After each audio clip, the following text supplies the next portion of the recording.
दोस्तों नमस्कार। कैसे हैं आप सभी लोग? संभवतः अच्छे होंगे। चलिए आज बात करते हैं कि व्यक्तियों को संविधान में कुछ मौलिक कर्तव्य भी दिए गए हैं। व्यक्ति राष्ट्र से तो मांग करता है कि हमारे लिए देश ने क्या किया, पर एक बात उठती है कि आपने देश के लिए क्या किया। आपके भी कुछ कर्तव्य हैं। हम देखते हैं जब सार्वजनिक संपत्ति को नष्ट किया जाता है, रेल में जाइए आप, सफ़र करिए, रेल के देखिए डब्बों में कितना नुकसान लोग बाग पहुंचाते हैं। कहीं भी जाइए सार्वजनिक दंगे हो रहे हैं, कुछ हो रहे हैं, तो जो सार्वजनिक संपत्ति नष्ट की जाती है, इसमें देश हित का कितना बड़ा नुकसान होता है। तो आइए बात करते हैं कि संविधान में हमें कुछ मौलिक कर्तव्य भी दिए गए हैं, जो कि हर व्यक्ति को जानकारी होना चाहिए कि राष्ट्र हित में हमारा क्या कर्तव्य है। भारतीय संविधान में व्यक्तियों को 11 मौलिक कर्तव्य दिए गए हैं, जो कि संविधान के अनुच्छेद 51A में इनको सूचीबद्ध किया गया है। ये जो कर्तव्य है, नागरिकों को देश के प्रति अपने दायित्वों और जिम्मेदारियों को याद दिलाते हैं।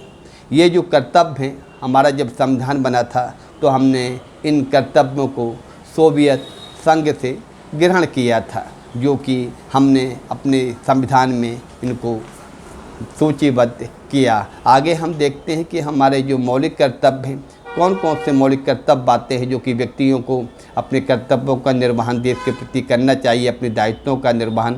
पहला कर्तव्य है इसमें संविधान का पालन करना चाहिए। कानून सबके लिए बराबर है, प्रत्येक व्यक्ति को संविधान का पालन करना चाहिए तथा राष्ट्रीय ध्वज व राष्ट्रगान का हमेशा आदर करना चाहिए। अगला है स्वतंत्रता के लिए हमारे राष्ट्रीय आंदोलन को प्रेरित करने वाले उच्च आदर्शों को हृदय में संजोए रखें और उनका पालन करना चाहिए। भारत की संप्रभुता, एकता और अखंडता की रक्षा करना और उसे बनाए रखना व्यक्ति का कर्तव्य है। अगला है भारत के सभी लोगों में समरसता और समान भ्रातृत्व की भावना का निर्माण करना चाहिए। वह भारत के सभी लोगों के बीच धार्मिक, भाषाई और क्षेत्रीय या सांप्रदायिक विविधताओं को ऊपर उठकर सद्भाव व भाईचारे की भावना को बढ़ावा देना चाहिए। देश की रक्षा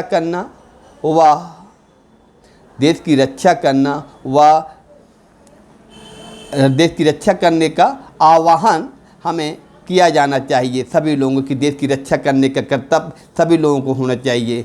और देश की हम कैसे सेवा कर सकते हैं, राष्ट्र की कैसे सेवा कर सकते हैं। अगला है आपका देश की समग्र संस्कृति, समग्र विरासत को संरक्षित करना चाहिए। और हमें क्या करना चाहिए, वनों, झीलों, नदियों और वन्य जीवन सहित प्राकृतिक पर्यावरण की रक्षा और सुधार का जीवित प्राणियों के प्रति दया करनी चाहिए। वैज्ञानिक दृष्टिकोण, मानवतावाद तथा जिज्ञासा एवं सुधार की भावना हमें विकसित करना चाहिए। आगे है हमारा सार्वजनिक संपत्ति की रक्षा करना व हिंसा का परित्याग करना चाहिए। जो सार्वजनिक संपत्ति होती है हमारे देश की, उसकी हमें रक्षा करना चाहिए, व हिंसा का हमें परित्याग करना चाहिए।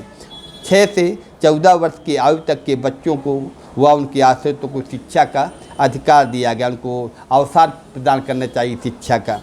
अगला है व्यक्तिगत और सामूहिक गतिविधियों के सभी क्षेत्रों में उत्कृष्टता के लिए प्रयास करना, ताकि राष्ट्र हमारा उन्नति करे। ये व्यक्तियों को 11 मौलिक कर्तव्य दिए गए हैं, जो कि प्रत्येक व्यक्ति को जानकारी होना चाहिए कि हमारे राष्ट्र के प्रति अधिकार तो व्यक्ति जानता है, वो मौलिक कर्तव्य क्या है, हमारे कर्तव्य क्या हैं, हमें अपने राष्ट्र का किस तरीके से आगे ले जाना चाहिए, हमारे राष्ट्र के प्रति कर्तव्य क्या हैं। आइए हम बात करते हैं अगले वीडियो में, कुछ और आपसे चर्चा करेंगे राष्ट्रहित के बारे में। धन्यवाद दोस्तों।